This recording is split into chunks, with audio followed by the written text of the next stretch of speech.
Cadet Major Dietrich Fassero, and today I'm going to be talking about how you can develop your leadership potential if you outgrow the CAP Cadet program. And I guarantee you, sadly, there will come a time where you will outgrow the CAP Cadet program. It all comes a time for all of us. I'd like to start off by asking a question. How many of you are 20 and nearing the age of 21? You're 20?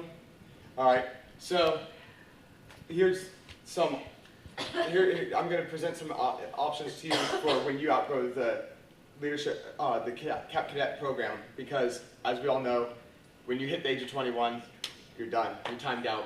So I'm going to present 3 options to you, though there are many routes you can go to further develop your leadership potential. I'm going to cover the senior member program, I'm going to cover options for entering the military, and I will cover joining a local EMS squad or fire department. First, I'm going to start with the senior member program. How many of you want to further the development of your leadership potential? Well, I see some hands. Okay, a lot of hands. That's really good. For those of you who did not raise your hand, I hope to use this opportunity to change your mind. And hopefully, when you walk out of this room today, you will be all about furthering the development of your leadership potential, because that is very important. So, the senior member program. A lot of cadets are very unfamiliar with this and do not know what all the senior member program is about. The senior member program is many times called the backbone of the cadet program. They are what supports the cadet program. Without the senior member program, there would be no cadet program possible for us. So we owe a lot to the senior members. However, when you turn 21, you can go into the senior member program and continue to invest in those cadets that you know and don't know. And you can continue to give back to your community.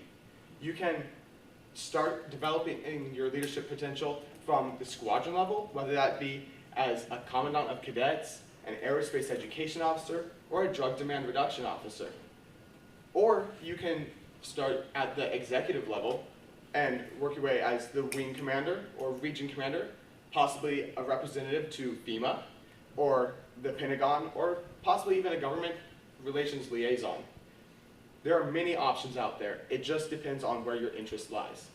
However, as a senior member, you being there to support your cadets is supporting the drug demand reduction program by itself.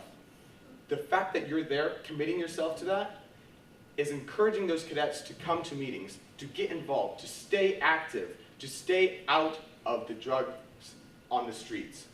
Not only that, but those cadets take that information that they learn and share it with their friends and encourage their friends to either come and get involved with CAP or at the very least stay out of those dangerous drugs.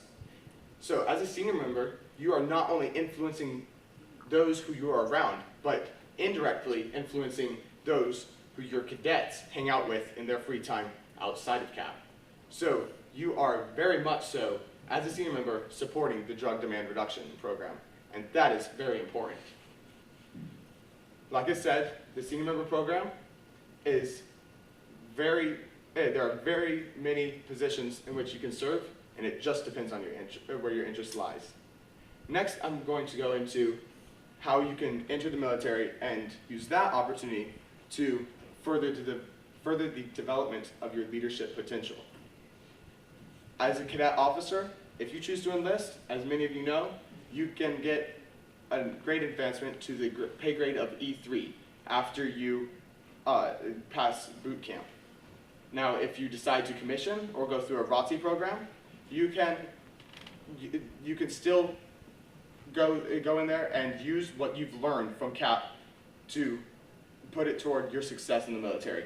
Everything from leadership classes to aerospace classes, physical fitness, and the moral leadership forums that you have been put into throughout your CAP career will go a long way in your development as a military member, whether it's as an enlisted member or an officer. Not only that, but it's one of the greatest ways to serve your country. And that is just one of the ways you'll get so much respect and learn how to respect so many other people. And it's a great way to practice servant leadership in the military, and I guarantee you, no matter where you serve in the military, you will always have the opportunity to further develop your leadership potential. So that is a very popular path many cadets choose to take. The third route that I am presenting to you is joining a local EMS squad or fire department. Now, this also is a popular path which many cadets take, and some choose to take it as a temporary career, and some choose to take it as a lifelong career. Regardless of how long you decide to stay in there, it is guaranteed as well to give you a great many opportunities to further the development of your leadership potential. You will be put into so many stress-filled situations where you have to make the right decisions in the right amount of time, and you have to communicate effectively the very first time, because someone's life depends on your choices. So, I've given you 3 options on how you can further the development of your leadership potential, but as I said, there are many more out there that you can look into. I highly encourage you to get out there and give back to your community, and give back to your country, and give back all you can with what you've learned, so that you can further the development of the cadets underneath you too. Any questions? All right. Yes? Do you plan to go into the military yourself? I do plan to go into the military. Right now I'm looking at the service academies and plan to commission. Yes, ma'am. Do you plan to stay with the CAP program when you are an adult?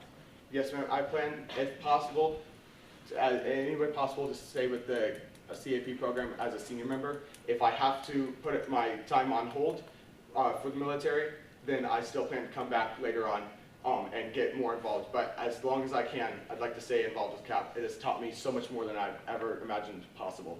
Do you see yourself as a senior member working with cadet programs in the future? Definitely, ma'am. I love the cadet program, and I would love to stay involved as long as possible in any way I can. I just love the opportunity to be able to pour into cadets and even pour into senior members too.